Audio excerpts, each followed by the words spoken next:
because this is how we do it on our show. And so I'll go 3, 2, 1, and you got to say we are the Action Guys. You got to say it with me at the same time. Okay. Like a real dunce. That's how we do it every show. You just say it like corny at the same time as me. Okay. Ready? Okay. Right. 3, 2. What's going on, guys? I'm Ben Bateman. And I'm Mark Riley. And we are the Action Guys. Look at that. Riley's here. He's doing it. I seem to be taking over your partner position a lot lately. You know, I like this. On Saturday night, we were out drinking, and it was he that suggested this. Yeah. So let's call a spade here. I like that. If he calls me a traitor one more time on social media, I'm sure it's coming. Once this thing hits the air, it's coming. It's bad news. So yes, we are here. We are here on Collider Podcast Network doing another episode of The Action Guys. This is the definitive ranking of all X-Men movies. So to clarify, guys, there was a conversation we had. Yeah. It was about if we're just going to rank the 7 films properly X-Men films, or is it going to be all of the X-Men films that have been released so far in the Fox franchise now that there's only one left in New Mutants? And we decided to go with the full 12. Yeah. I think you include all of them. Yeah. Why not? I mean, Deadpool's a mutant. We know that. And then we had some crossover. We can get there, but Deadpool 2 did a nice little shout out at one point. So yeah, exactly. It's canon. Exactly. So I think it's fair to rank all of them together. Thank you guys for watching and listening to The Action Guys here on the Collider Podcast feed. You are actually hearing this now on the Collider, I believe it's the Collider Factory podcast feed is where you're listening to this now. If you're watching this, you're actually watching it on the Action Industries YouTube channel, which is awesome. The videos are available every single week here publicly. They are available early to patrons, so if you want to get these the day they're available, we put them up the day we make them to $5 and above patrons on patreon.com/teamaction. But otherwise, you can download. So like and comment and subscribe and all the cool things here on iTunes if you want to keep us rolling with the podcast here on Collider. I am joined today by a man that needs no reputation, no introduction. His reputation precedes him. All in one. I was just trying to say so much. It works. And it's Mr. Mark Riley. Good to be here. I like this. This is exciting. Anytime we can get together, usually the magic happens. Absolutely, man. He's my teammate in the movie Trivia Schmodown right now on Who's the Boss. Yep. I've been on a couple episodes of the Riley Roundtable where he was in this seat. Sure have, yeah. And now finally, we have you on for an X-Men episode. I feel like you're a pretty big X-Men fan, right? I am. They're unsung when you're talking, especially with Endgame clouding everything. Right. At least this summer. But X-Men have always been one of my favorite film series. Right. One of my favorite. I love the X-Men comics. I love the X-Men. And a little bummed by the critics, the box office for Dark Phoenix. Right. But it looks like it's time, and we're putting a pin in it, and the MCU gets them now. Right. We'll get there later. We can't talk about it until it happens, but we'll see what happens. But there are so many good X-Men movies. Deadpool and Wolverine and otherwise. There's a lot of good ones. I mean, there's 12 to pick, and so we are going to do the definitive rankings here, guys. It's the second half of the episode. We're going to get fully into that, and we're going to go one by one to make sure you guys are on the same page. We have conferred with Andrew on his rankings, too, so he's on board with this list. Great. But if the folks want to follow along with you here, Mark, where can they follow along with your career exploits? Well, you can always follow me on Twitter, @RileyAround. The Riley Roundtable drops every Thursday on Collider Conversations here on the Collider Podcast 1 feed. And then Rule of Two is every Monday. Sometimes we do it live, and that is on the Jedi Council Podcast 1 feed. And the main video, Collider Videos, we do that video. So you can get that. Twitter, you can find me all of the stuff I do. All the places. Schmodown, we talk about on it. I go there on Twitter and do that all the time. Right. That's where you get the main feed. That is Riley, I guess you could say. We're entering the hot season of LA out here in the Valley. Today was uncommonly hot. Okay. Yeah, I'm sweating through my clothes. It's uncomfortable. Unbelievable how it switched.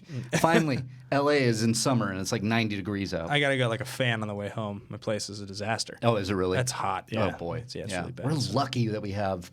Well, I'm right by the pool. Oh, nice. So I'm probably jumping in the pool when I get home. Yeah, great. Yeah. So, all right, guys, a couple of things we're going to get into really quickly before we get into the full rankings. I want to remind everybody here, if you happen to be watching this on the Action Industries YouTube channel, to like, comment, subscribe. Andrew and I have started doing live streaming on that channel. So we are now doing a stream on Mondays at 5 p.m. We're doing another one on Wednesdays at 9:30 p.m. That's a solo stream with me, and then another on Thursdays at 2. So if you guys want to interact with us there, it's a great place to kind of get in our business. We also did a full episode on X-Men First Class this week. Over on Action Movie Anatomy, which is our show on the Popcorn Talk Network. So an hour on that movie, which is a really fun movie. Yeah. It's the first Fassbender Magneto we get, which is exciting. It was a good one. It's a good one. That is a damn good one. I like that one. It happens to be on our list. Oh, yeah, it does. Yeah. Oh, yeah. So we're going to get to it. So a couple things to lead us into this conversation. And that's, at this point, I think you can say the X-Men Fox universe is kind of its own sort of subgenre, I guess, right? It's become, because there's enough movies now and there's references between them all, that even though like the Deadpool movies and X-Men Origins Wolverine, they don't all necessarily feel the same. Right. But the way the MCU exists, I think you can say the X-Men Fox universe exists. Yeah. And I think at the same time, you can say, there is this Christopher Nolan trilogy that happened. Right. There's the Sony Spider-Man movies, which we've now had, 7, including the new one? Yeah.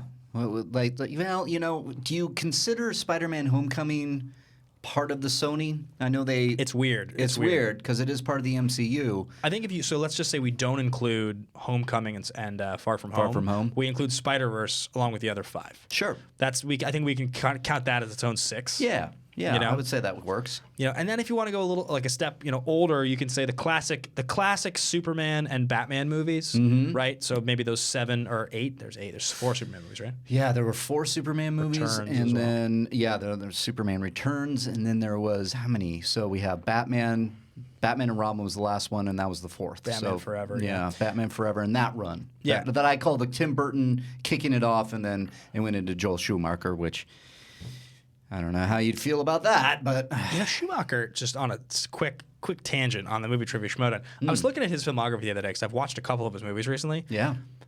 Guy's not the greatest director, but he has made a lot of memorable movies. I have to say. Yeah, he's a solid director. Yeah. At least back in the day, I mean, The Lost Boys. Right. People love The Lost Boys. I mean, Lost Boys is Saint a Elmo's sign of the Fire, time. Time to Kill, The Client. The Client, that's right. Flatliners. Flatliners, that's right. See, when he went to Batman, it was almost like, hey, you can do what you want. Right. And reinvent your Batman, and he did with Batman Forever, which I liked. Yeah. But then he went all in for Batman and Robin. Yeah. He's got Forever gets a better rap than it deserves. That movie's bad. Yeah, Forever is that's all right. So I would say then the last piece of this superhero generation that we're in is the rest of the Marvel movies. So you have the 2 Fantastic Four movies, Daredevil, Elektra, the Bad Hulk, some Blade movies. Right. There's this extra Ghost Rider. The 2 Ghost Rider movies. Which I think I don't want to get into a definitive ranking necessarily of all of the universes, but what would you say are your 3 favorites? If we're going to jump between all those ones, what do you think are the 3 best? The 3 best universes? Yeah, the ones we just mentioned. I know they're not totally official, but... Right. I mean, I would go MCU. I think it's a gold standard nowadays. Yeah, it's just what they've done leading up to Endgame. I mean, how many movies do we have? 22? No. 22, I think. 22. Endgame's either 22 or 23. Yeah, so to have it be so satisfying, I'd give the MCU the crown on that one. Right. Spider-Man I love. Now, Spider-Man 2 was on the other day, and I just kind of caught it in the background. Really good. It's a great movie. And then Spider-Man, the original Raimi one, came on right after, which was weird. Yeah. And started watching it again and remembered how much fun I had. But I think as far as quality and enjoyment, I would put DC at number 2. The DCEU? The DCEU. Oh, you'd put it over the Nolan trilogy? Because I would... Oh, sorry. That's right. I think the Nolan trilogy stands on its own. Yeah, I would put the Nolan trilogy then. And then I would put... It's hard because Superman and Superman 2 are my childhood. Yeah, you're a huge fan of this. Oh, yeah. But Superman 3 and Superman 4 are garbage. Yeah. The tone shifts just crazy. So I would want to put that in there, but I'd still go back to DC because of probably... Well... It's hard. Then you have X-Men. Yeah. A lot of good movies there. Great movies, yeah. And so do you weigh it out? I've talked a lot about the DCEU. I happen to love Batman v Superman. That movie has risen in the ranks for me over time. Man of Steel being so good. Wonder Woman. So maybe I'd put the X-Men in there after Nolan's Batman trilogy. Yeah. Because it just as far as quality of movies. Right. Then maybe DC. Spider-Man's a tough one because Spider-Verse is up there. Man, yeah, I don't know. So it's a tough conversation. I think for me, I agree with you. MCU's got to be 1 because that one's easy. That one's easy. It seems like just because of how many movies there were and how it led to what they've done now. So that's an easy one. Probably then Batman trilogy. I think you got to go Nolan. It's tough because I can make an argument for Batman and Superman, the 9 movies. You can make an argument because Superman 1 is classic, Superman 2 is great, and I do love Batman '89. Yeah. But I think it's such a deep, hard fall off after those first good ones. Yeah. That it's, I don't love Batman Returns. I think it's pretty mediocre. Seeing a lot of people, feel that way. I happen to love Batman Returns. So it goes up there. I mean, Batman Returns and Superman 2 feel very similar. Very similar in theme, and not theme, but kind of mood, I guess. For me, at least, just enjoying it. So, I think I gotta go. It's tough to not want to say X-Men. I'm looking at this list of movies here, and it's a really good list. And one of my favorite superhero films of all time is on this list. And so that's why I'm kicks it up a notch. But then again, The Dark Knight is one of my favorites, and I happen to think. I love Batman Begins, but Rises I'm a huge fan of. I'm a huge fan Every of Rises. time I go back and watch Rises, I'm always kind of blown away that there's parts of Rises I like more than The Dark Knight now. I love Tom Hardy's Bane so much. Yeah, he's fantastic. It's just so memorable. And I love that opening scene. Yeah, Dark Knight Rises gets a bad rap sometimes, and I never have fully understood it.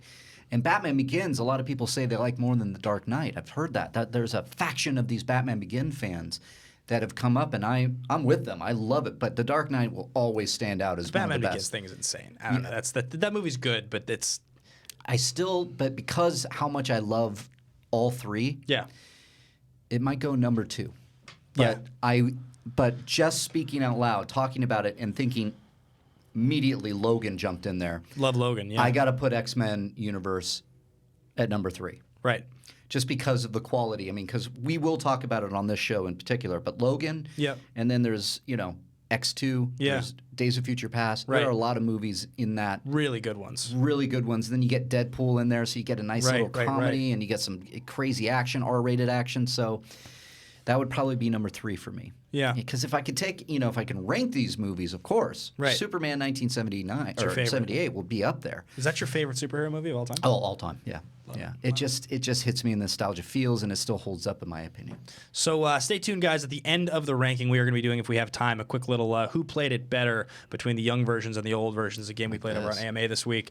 But without further ado, I think we're going to jump straight in here to our definitive ranking of all X-Men films. Mark Riley doing a wonderful Andrew Guy impression this week. I like it. Yeah. And just go yell at people, and then you're going to take me out with a chair. Yeah. Is that how it works? Great. Let's do that. Yeah. Love it. Pull a Justin Bieber on Tom Cruise. Yeah, right. My favorite piece of news. I want him to just. What a freaking weirdo, man. Weird. I just love that. I want Cruise to go full method and just take him on as Les Grossman. I saw your tweet, and I'm a big believer in that. I would love to see Grossman come out and just kill him. So rounding out the bottom, the very worst X-Men movie, and I think this is probably pretty understood, and a movie that I actually think has the second best trailer of any movie on this entire list is X-Men Origins Wolverine, 2009's masterpiece of shit. It is kind of an astounding movie. It came out at this particular time, right, in superhero and comic book movie making, where the idea that Wolverine was going to have his own movie was sort of enough. Yeah. Gavin Hood directed that movie, right? Gavin Hood. And everybody could just get behind, we're just going to do whatever we want with this X storyline. Oh, yeah, we'll cast Will.i.am as a character, sure. And there's so much bad about that movie. Yeah, and this reeks of studio interference. Yeah. And it really did, because I know that they went after Hood, and they had a lot of notes, and I think they recut it, and that movie leaked online before it even came out, and so people got a whiff of it, before they could even see it, which I think is the worst way to see any movie, is when if people are downloading these pirated copies, it's like, what are you doing? So that's not going to help. But this movie is a stinker. We're never going to get Fox Gambit movie, right? The Channing Tatum. No, that's dead. Yeah, it's been dead for a while. Yeah, that's dead. It's that went into development hell, and then languished there, and then stayed there. Yeah, it's one of those ones that looked like it was going to happen. But the only version of I Know Who You Are, Gambit, is in that movie. Yeah. It's played wonderfully by Taylor Kitsch. Taylor Kitsch, he's great in it. I love Taylor Kitsch. He was fantastic. He's Gambit's character in Origins was not that bad. Yeah. It's the execution across the board of the actual movie. I only saw it in theaters. What I do remember is that the trailer for this movie, so there's a piece of music composed by John Murphy called Adagio in D minor. And it's it's famous because it's actually in sunshine in the scene where he's trying to walk in the spacesuit. Oh wow, which is nice call. Yeah, and he's in a couple different scenes. It's also in the "What Do You See, Kaneda" scene, which is I love this movie. But that piece of music has been used in like 7 different trailers or something like that. And in particular, it plays when this one opens. It's like this score, and it is just wonderful. And I remember watching the trailer for this movie and just being so excited. And Danny Houston's giving this speech, and I had read the comic book Origin, which is when you find out Wolverine's backstory back when it first came out. Right. But yeah, Origins, the biggest disappointment in theaters for sure. Followed by number 11 on our list, X-Men 3: The Last Stand. Brett Ratner, coming in after Singer. Yeah, this movie promising, coming off of X2, a fantastic cliffhanger of an ending. Yeah. Teasing the Dark Phoenix saga. Yep. Which we've now had 2 versions. Yep. What a waste. It just felt like there are moments in the movie that I like. I do. Do you remember some? Because I saw it in theaters and I haven't seen it since it came out, which I think was like 2006. Yeah, you're right. I probably don't like it. I mean, 13 Magneto years ago. lifting the Golden Gate Bridge. That's cool. It ain't bad. Right. It ain't bad, but it just doesn't feel like it had its own identity, and I think it was trying to be better than it was. And you're also coming off of X2. Right. Which is tough. Which Singer and many people said, this is the Empire Strikes Back of the X-Men universe. And it felt it for me. I loved X2. I mean, in theaters, that was the most exciting experience as an X-Men fan I'd had. That was one of the best theater-going experiences I had. I remember seeing that with my roommate at the time and having just a blast. Well, because I remember, and we'll talk about it a little more, it is going to be on there, so we're going to get to it. But I just remember the first X-Men movie came out and started out this superhero world we live in now. Truly. Blade had done it, but it was X-Men people knew were superheroes. Right. And it worked, and it made money, and people liked it, and so they were willing to take a chance. And X2 is where you see Wolverine be Wolverine. Yeah. And he has the scene, So I just remember that experience in theaters, and so then to come off that, and I don't remember that much about Last Stand. It's been 13 years since I've seen the movie. And you don't need to see it again. There's too many movies out there that I want to watch to take the time to go rewatch bad ones, even though the shitty thing about that, Riley, is that the world we work in is so driven by people discussing these nerd movies that it makes you feel like you have to go rewatch the bad ones to be speak on them sometimes accurately. Yeah, you do, but I've seen it enough. I mean, they've been playing the X-Men movies, and I know it was on, but I didn't watch it because we were actually going to your party. Yeah. So I don't think there's really any reason to revisit this movie. Shadowcat, and they kill Cyclops really fast. Yeah, that was the biggest. See, that's what got me. Yeah. Is that you're taking the leader of the X-Men that never really got to lead. No. Because in the comics, Cyclops was always the leader and had a lot to do in the comics. But Wolverine kind of came in, Hugh Jackman doing what he did. Yep. Yeah, you're kind of focusing on Wolverine a lot more. But my God, to kill Cyclops off like that was a shock. The vein in his neck or whatever, and he's off screen, right? We never see it. And Professor X evaporates. Yep, Professor X is killed. Scott Summers is killed. Who else dies in that thing? Can't really remember. And it was our Jubilee. I don't know if they're in that movie. I don't think Jubilee's in it, but yeah, Shadowcat or Kitty Pryde, yeah, and then that horrible "I'm the Juggernaut bitch." Right. That was a meme or something that happened. Yep. That Ratner put in there, and come on. It's been a long time. So next up on the list is the film that I have seen half of. I watched half this movie once, and I couldn't get all the way through it. And it's a movie that Andrew and I like to make fun of a lot because of Oscar Isaac playing the role of Apocalypse is just one of those, how could you guys have all watched this at some point and screen test and be like, oh, that's a great idea. Let's make sure that all this really cool mechanical stuff on his face from the comic books is this robotic looking thing with cables. Yeah. Let's just replace all of it with practical makeup and make him like a human-sized man. Yeah, he looked like Grimace from McDonald's at one point. So bad. I remember the very first still they released, and people were like, what? And this movie is not good. No. It is not good. And I was making a joke off air. This mutant, Apocalypse, is in the desert for thousands of years, millions of years even maybe. I don't even remember the time frame. And you're telling me that he's been hidden by a rug that whole time? That was the one thing that stood out to me when I came in and saw this movie. I was like, wait, it's under that rug? Yeah. I just didn't get it. There was a lot wrong with that movie. There's a lot of things that are issues with this, and I'll say this: we can kind of do these together.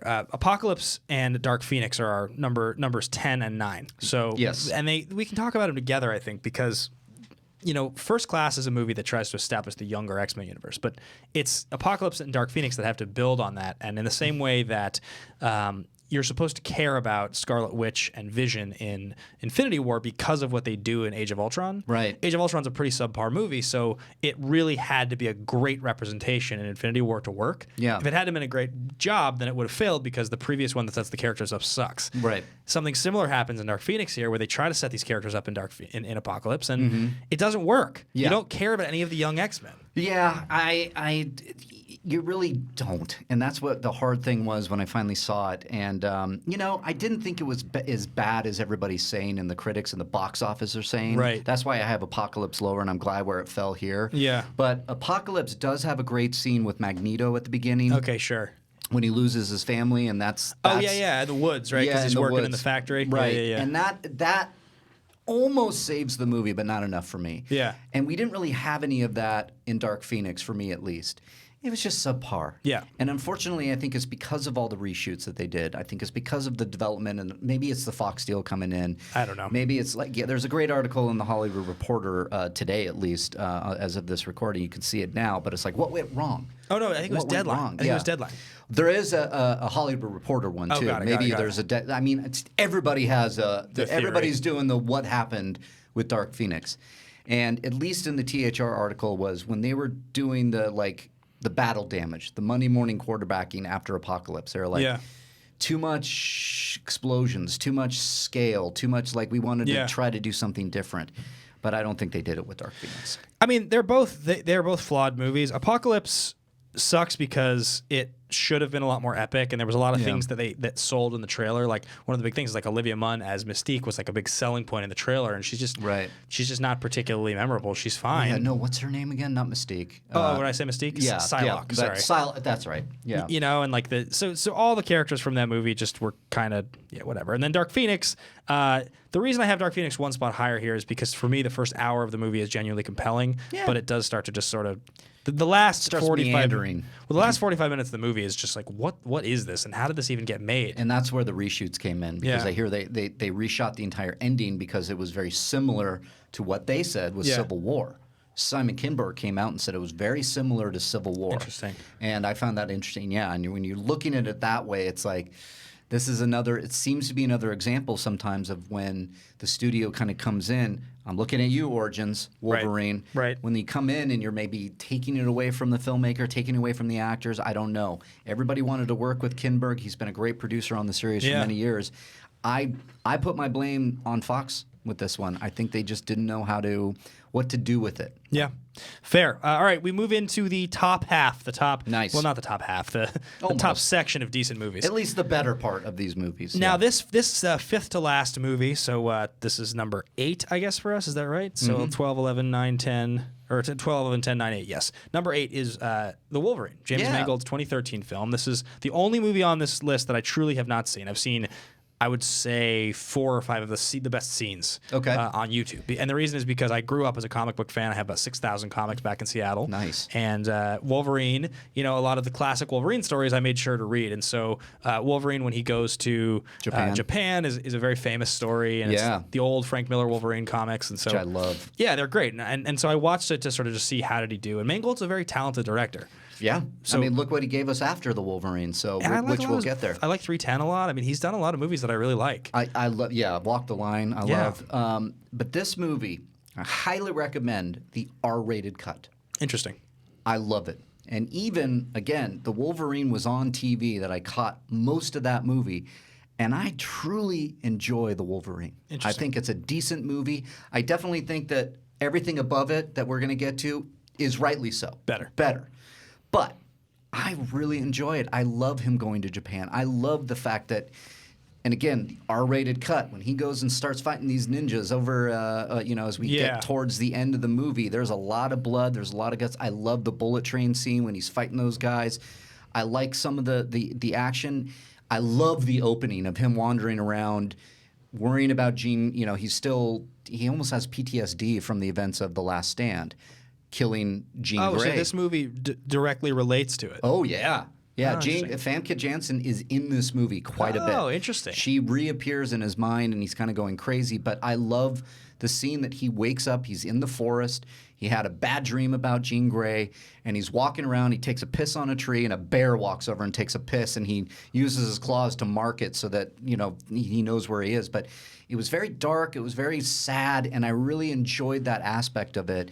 And then I love the flashback where he saves the guy in the camps in Japan when the 2 bombs are dropped. Interesting. Is Last Stand the one where when he's killing her, his skin is melting off and, and regenerating? Mm-hmm. It is. It's been so many years since I've seen it. Yeah, and they bring that back a little bit, but overall, I think the Wolverine is a little underrated when you're talking about the X-Men movies. It came at a time and fell in a place where it just didn't make enough of an impact. Yeah. And it's one of these movies that I will watch, though. It almost made it onto my list of 100 movies I missed that project I'm doing this year, just because, not because it's great, because it's like a surprising movie to have not seen by now. Right. You know? I again, if you're going to watch it, go with the R-rated. If everybody's listening, watching here, the R-rated version is very good. I actually covered that junket when I went and watched it in the theater and saw there's a great little post-credit scene where he gets the yellow and brown X-Men uniform, Wolverine uniform. Oh, sweet. Okay, cool. So it was a nice little kind of nostalgia nod, Easter egg, whatever you want to call it. But again, the action is great, and there's a lot to like about that movie, at least for me. Next up on the list, coming in at number 7, we have X-Men. X-Men, the original. 2000. Yeah. X-Men, the movie. Now, I remember a lot about this movie. I'm 31 years old, so when this movie came out, I was 12, and wow. I remember seeing this movie in theaters, and like I said, I was a comic book nerd. So when these superhero movies started coming out, I can remember Blade came out, and I knew it was a comic book, and it was R-rated, and I got to go see it. And I told all my friends how cool it was, but they all thought it was cool, but they didn't know that it was a comic book. I said, "Well, you guys are jokes on you, suckers! It's based on a comic book. Comic books are cool." Yeah. And and so I was so excited. And then X-Men came out, and it was like, "There's no denying this is a comic book." And I remember reading the article on Monday morning in the newspaper. The physical paper newspaper, by the way, guys. Yeah. Back in 2000, it was in my house. We got it delivered to the house. That's crazy. And it's saying, like, now superhero movies are possible. Fox has greenlit this next movie, and we're going to see more of these things. There's a Spider-Man movie coming. And this movie gets a lot right. It gets some stuff wrong, like... We weren't ready yet for everything the MCU gave us. So, like, right, like leather costumes versus the yellow and stuff like that. Yeah, I mean, and I like that. I mean, I think the thing that X-Men has going against it, and this is to no fault of its own, it feels a little dated. It feels like, that looks like 2000. That looks like the first superhero movie that really crossed into the mainstream and caused a big ruckus. And I appreciate the swings, and I appreciate the look of it. And Wolverine's great, and I love Jean Grey, and I love the Professor X and Ian McKellen, Magneto, and their rivalry. And I love the opening of showing Magneto in a concentration camp. Great, yeah, it became one of the iconic scenes. Yes, it really did. But there's just stuff that, like, Sabretooth was weird in that movie to me. And it's like, I didn't necessarily like the end battle between Wolverine and Sabretooth on the Statue of Liberty. It just didn't, it seemed a little weird. But I appreciate how it set off the superhero genre as we know it today. I mean, this really is the granddaddy of them all, one of them at least. And I know Blade came out, and it's like we've had superhero movies, but I really credit X-Men as being that movie that kind of started this. Well, I think one thing you go back to a lot when you talk about movies in this genre is that casting is so important, and some casting choices are good, some casting choices are great. When you get a really, really, really perfect casting, it tends to elevate the quality. And Hugh Jackman as Wolverine is arguably in the top 3 to 5 greatest cast superheroes ever.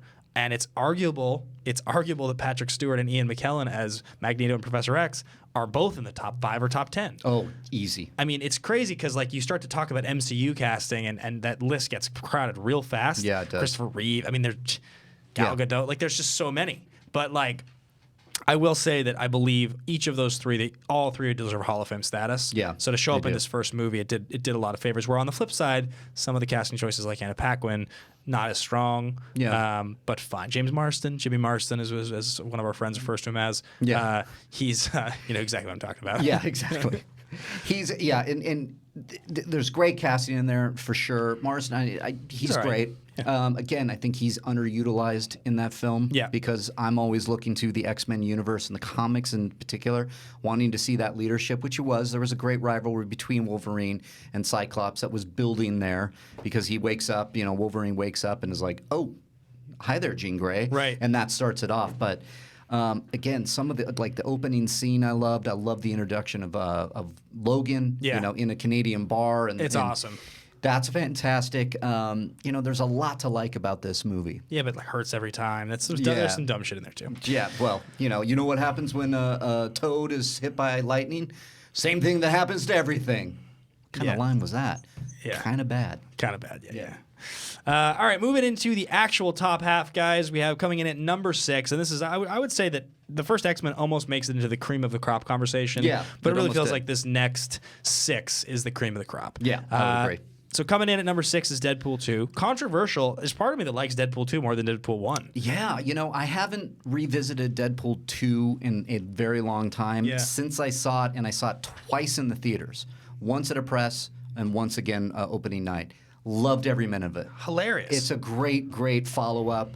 I just wanted to see. I think I would put Deadpool higher, but Deadpool 2, I don't know what the like. It hasn't felt like it's entered the lexicon of the superhero movies. Deadpool will always be there, I feel like, because of what it did. Well, something interesting, right, is like anytime you do the sequel where it's the same movie with some twists, which is what that movie is. Oh, absolutely. Right? Like that happens a lot. Guardians of the Galaxy 2, same thing. It's if you do the same movie again with a twist, then inevitably that first movie will always be remembered as the better movie because people will find ways to pick apart the second one because that's the nature. Right. It ends up having to be something like a Dark Knight where you're not just doing it better with a twist. You're doing something that is distinctly different and amazing for a different reason. Like you had a better character in the second movie in that franchise than you had in the first movie, period. Yeah. He was that much better. He made that movie that much better. You had scenes in that movie. The opening scene of The Dark Knight is a better scene than anything that happens in all of Batman Begins. Yeah, I can agree with that. And so I think within that way, Deadpool 2 is very much just Deadpool 1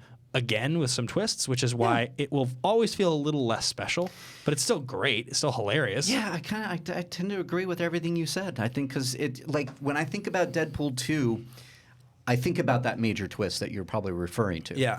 And I don't know if you want to spoil it, if people have seen it, but it feels like a new movie that maybe there are people who haven't seen it. So do we spoil it? No, you don't need to.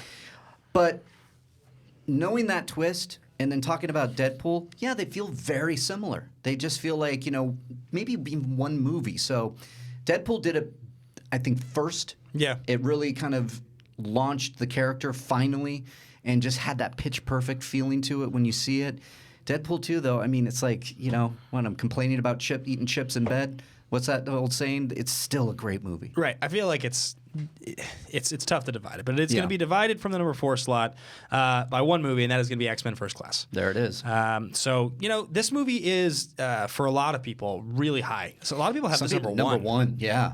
And I adore First Class. Yeah. But I have more movies above it. And I think I didn't land with a lot of those people that have First Class that high. However, it is one of the best.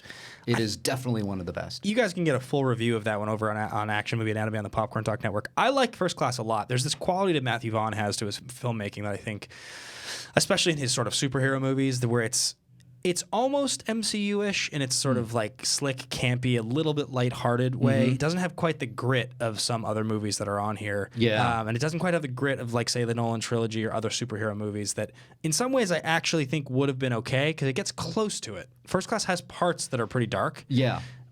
But on the whole, I think this movie is really wonderful. Some of the kids don't land with me. January Jones is awful. Yeah, that's where I was going. Some of the kids really don't land with me. Yeah. Like I sometimes again will fast forward that scene when they're all in the encampment. They're all in like this this room when let's come up with cool names. It just takes me out of it because it's like, one, I don't feel the performances are very good, and two, it's a little bit cheesy. It's a little too cheesy for my liking, and I wanted more X-Men stuff. When you're with Professor Xavier and Magneto, in Fassbender and McAvoy respectively, that is some of the best stuff in this movie. Totally. I mean, Fassbender is, again, you talk about best casting. Fassbender is on that Mount Rushmore. He's amazing as Magneto, and the scene in the bar, Nazi hunting. I was going there. Yeah, the Nazi hunting was some of the best when he uses that knife and just it's good Lord, so it's cool. good. Yeah. He's just an intense guy. He's great, and he's. I mean, that's the thing. Is Dark Phoenix was even watchable because he's in it. That's the thing. He's very true. He's the best part of the whole thing. So, moving on to number 4, it is the aforementioned Deadpool. Yeah, I like it. Classic. I mean, this movie is crazy because this movie almost didn't happen. It was It was shelved as an idea, and then finally, the trailer was leaked. It was it had been development for years, and Ryan Reynolds was pushing for it. Yep, they made that test reel, which somebody leaked, and it was either the director, or Ryan Reynolds, or both. Yeah. And thankfully they did, because that movie was a breath of fresh air for me. I mean, it just poked fun at superhero movies. It was raunchy. I loved the curse scene. I thought it was consistent with the character that I knew from the comics. Yeah. And the action was fantastic, and it was bloody good. Yeah, I love Deadpool 1. It has so many good jokes, and Deadpool it's funny. Coy Jandreau, who's one of the hosts here, and does Heroes, and Coy is as comic booky of a guy as there is. Oh yeah, and Deadpool is like his guy. Like he grew up obsessed with Deadpool, and so he and I have talked about this before. But Deadpool came out of this era as a character in the early '90s where it was all about how cool the characters looked. They all had frowny eyes and super jacked arms and huge guns. And the stories were terrible. Deadpool didn't have a good story for years. I mean, he wasn't actually a good comic book character. He just looked really cool. Yeah. And so it's funny that after all these years, somebody finally found a way to capture the correct tone, which is that he's a pretty comical character. He is. It's more about the humor than anything else. So it's great that they were able to do that. And I guess there will be another Deadpool movie with Marvel or with Disney, right?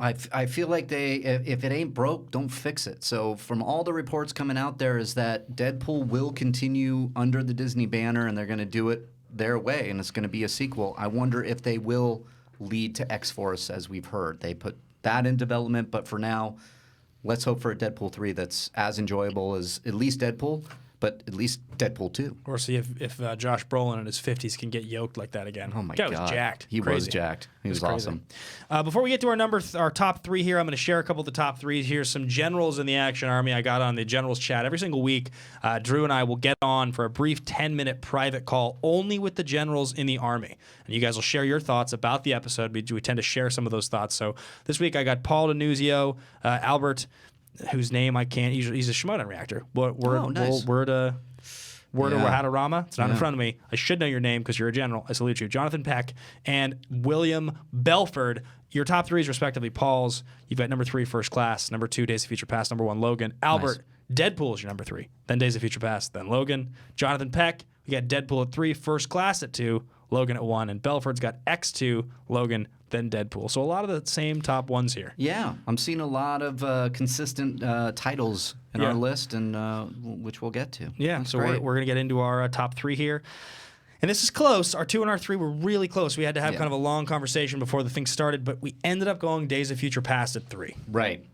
I loved this movie in theaters. I thought it was terrific. I love this movie. I love everything about this movie. Again, apparently I watched a lot of X-Men movies this past weekend because that was on as well, and I caught the opening of it, which was setting the stage. In the future, Sentinel's coming, having to find Wolverine, get the old crew back together. But, I mean, that Sentinel fight where you're losing X-Men at the very beginning. I mean, you watch Bobby Drake's head get smashed. Yeah. You watch Sunspot get killed. Right. You know, you watch all these mutants getting killed, and then it's our last hope. We got to send Wolverine back to the future. And the reason they can send him back, is because of his regeneration capabilities. So he can go through it and burn all his clothes off. Where in the comics, it was Kitty Pryde. Right. That does go back. But they use her for this. This movie is fantastic. I loved the fact that they were able to bring the new characters in and meld them with the old characters. We get time traveling, obviously. I just loved this movie, and I love the relationship between Professor X and Wolverine. Yeah, it tends to be with these movies. For whatever reason, you'll watch them the one time in theaters, and if you don't make an effort to go watch them again or talk about them a lot, they kind of it's can hard disappear. for them not to come and go because it's hard to remember. There's so much that happens.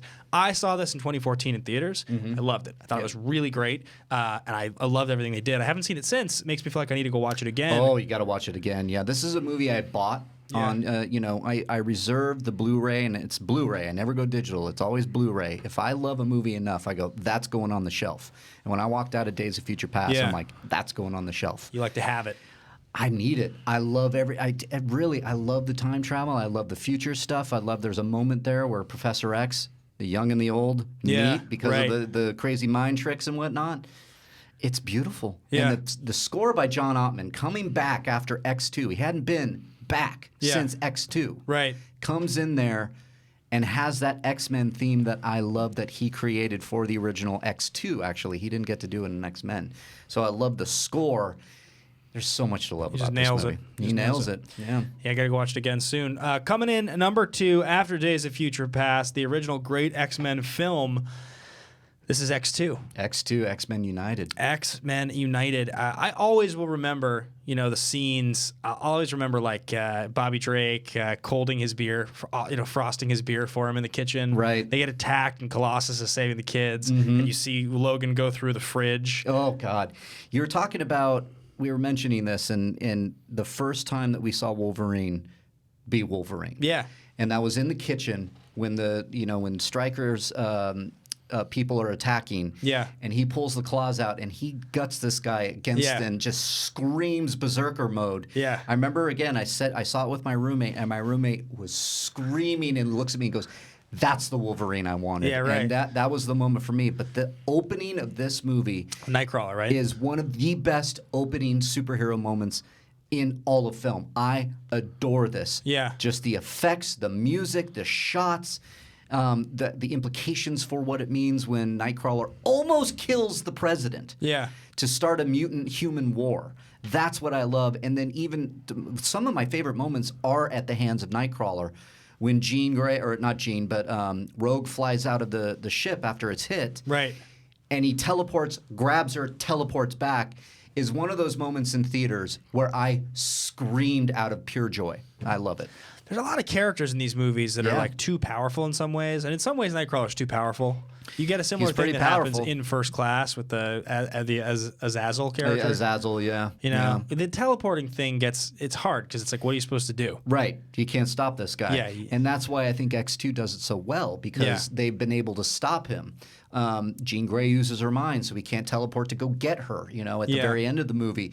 There's a moment where Storm has to make a Stryker's kid get so cold at the very end that he's got to stay in that room and he's freezing his tail off. Yeah, so, right. There's a lot that I love about that character, but I truly love the exploration of Logan and some of the memories he has and his connection to Stryker and how did that work. The Weapon X project stuff is done. It's done well. I've been saying this, though, on the other show. I was saying to Alex, my co-host over there, that, as good of a job as they do with the Weapon X stuff here and they tease at it in Origins, I think it would be really cool in the MCU if we get a proper Weapon X story. Yeah, I agree. Like well done. Like I think there's more there than we've seen. Yeah, because Origins is such a horrible, horrible movie. I think you can look at it and go, okay, we're going to put it in the MCU because that would be interesting depending on who they cast. But I didn't ever really feel, because then that throwaway scene in Apocalypse where he's running around with the Weapon X hat on. Oh, sure. It was fine. Yeah. That was stupid, actually. But I wanted more from the Weapon X program. Yeah. And X2, I think, because it only touches on it, it did it best in the series. And isn't Lady Deathstrike is in that movie, but it's like, what is this? Yeah. Right? Yeah. He fights her, but it's like... It's a great fight. Yeah. I mean, but yeah, I didn't get enough of that character. It's like a throwaway character in that movie. It is. Yeah. I mean, and the adamantium literally looks just like cheap. Yeah. Yeah, but it's dated stuff sometimes. Yeah, we have a segment we used to do on one of our shows called Just Add Cox. And the idea was if you add Brian Cox to a movie, it's always better. And You can't go wrong with Brian Cox. Brian, this is his heyday too. Brian Cox in this movie is terrific. He is William terrific. Stryker. Oh, and his relationship to Logan, and he's like, I remember, this movie's awesome. I've seen this movie a lot. I'd have to go back and watch it again. We almost covered this instead of First Class, but I think eventually we'll probably end up covering this as well. Yeah. It's a good one. It's a great one. It's the Empire Strikes Back of the X-Men series. Brings us down to the last film, the number one on all but one of our generals' lists. Yeah. The possible argument as the best superhero movie of all time. It's up there. It's probably number 2, but it might be number 1 for me, and that's Logan. Yeah, Logan. It's a brilliant movie. I'm obsessed with this movie. I am too. And I mentioned the Origins trailer was great. The trailer for this movie gives me chills. If you watch it today, it's got Hurt by Johnny Cash. Yeah, it's incredible. This movie knew exactly what it wanted to be. Oh, man. And Mangold just knocked it out of the park by even pulling Johnny Cash. And I love the little connection it has to his own Walk the Line. But everything about this movie, that scene, the opening scene where he is jumped in the limo for parts and he is forced to fight, screaming in the theater again because he's cutting arms off. He's like, I don't want to do this. He's having to pull his claw out because it's so fantastic. It's so insane. And it's just violent and it's gross and dirty and boozy. Yep. Patrick Stewart's incredible. Oh, he's fantastic. Their relationship, it's a road trip movie. I mean, I can't get enough of this movie. Yeah. There are scenes in this movie when I watch them that I cry every time. The ending when she turns the cross sideways to the X. Yeah, it gets me in the feels. Yeah, you're talking about some great. Not only that, but I love the use of the blood in this movie and the gore when it's placed correctly. And there's one of those scenes when Professor X is having his meltdown in the hotel. Yeah. And Logan's got to fight, but I mean, he claws a MFer in the face. Yeah. And you see it, and I went, that's what I want from this type of movie. Right. The brutality of it because it's mirroring what's going on the inside of Logan because he's dying. He's on his way out, and you can tell. And it's because of the life he's lived. I mean, it just felt like a perfect ending to the character and the best. And not only that, it's one of the best superhero movies. When we did Collider's top 50 superhero movies all time. I think it was number 2, wasn't it? It was a number 2. Dark Knight was number 1 and Logan was number 2. And it had come out like a year earlier. Yeah. I mean, this movie has several scenes I can remember watching that blew my mind. I remember watching the sequence where they help the people on the side of the road and they end up going to have dinner with them. And they're all sitting around telling stories and laughing. And he walks upstairs and he's like, this is real life. And he says, it's not to me. And he's like, but it is for Laura. Take a second and realize this is real life. Yeah. Those are the moments in that movie where you're like, holy shit. You've taken something, a completely different genre, and you've made it work with Wolverine when he's burying him and he's like, there's water here and he can't get the words out. That movie.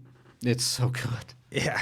It is so deserving on this list as number 1. Yeah, I got to talk to Mangold about it at one of the awards shows that year. Oh, yeah? Yeah, briefly, and just tell him it was my favorite movie of the year and that the use of Hurt in the trailer was unbelievable. Perfect. And in some ways, the trailer's as good as the movie, because it's different because that song's never in the movie. Right.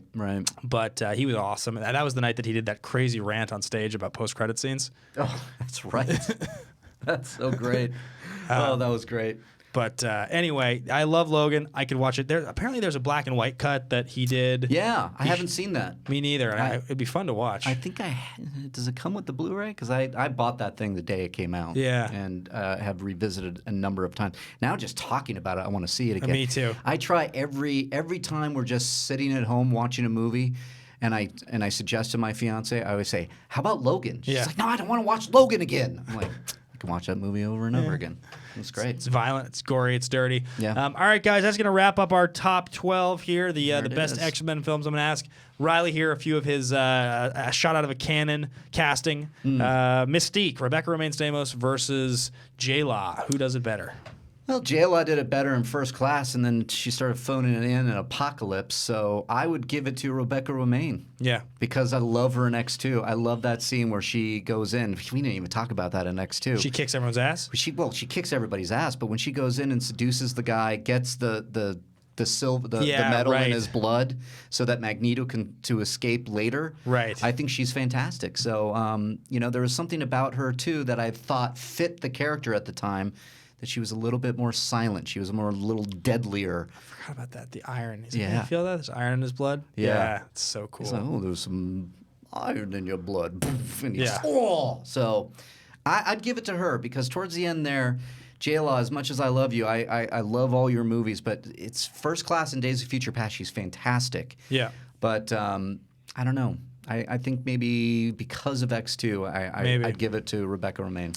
Let's see. Jean Grey, Sophie Turner, Famke Janssen. Famke Janssen will always be my number better. one. Yeah, she was fantastic in X2. The short-lived run as Beast by Kelsey Grammer versus Nicholas Hoult. I love Kelsey Grammer, but yeah, short-lived. He was always fan cast before he was actually cast. But Nicholas Hoult, I think, really gave Beast some good character stuff in all the movies. So I would do Nicholas Hoult. Patrick Stewart, James McAvoy. That one's tough, but I'm giving it to Patrick Stewart because of Logan. Me too. He deserved a nomination. In Logan. He should have had it. It was ridiculous he didn't. And last but not least, Ian McKellen or Michael Fassbender. It's such a hard one. That one's hard, but because I have Ian McKellen as Gandalf forever, I'm giving it to Fassbender. Yeah. Because Fassbender he was probably the most interesting of all the movies. Yeah.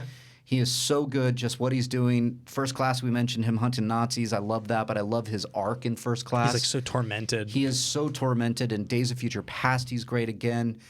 But First Class, he really just knocked it out of the park for me, but then really saved Apocalypse because that opening scene was so good. Right. And he was fantastic again in Dark Phoenix. But I'm going Fassbender. Fair enough. Yeah. Guys, let us know in the comments below, what is your ranking of the 12 movies in the X-Men franchise? Which is your favorite? Rate, comment, like, subscribe, all the things. Thank you so much for supporting the show. Be sure to follow along all the different action things at Action Industries. You can find us at Team Action Show on Twitter. You can follow Riley here at Riley Around. Find me at Ben Bateman Media. You can find Andrew Guy at That Andrew Guy on Instagram and Andrew Guy on Twitter. Thanks for listening, guys. Thanks for watching. And be sure to check out one of the streams this week over on Action Industries. I'll be live Monday at 5 and Wednesday at 9:30 p.m. Andrew will be live 2 p.m. on Thursday. Talk to you guys this week. Bye, everybody.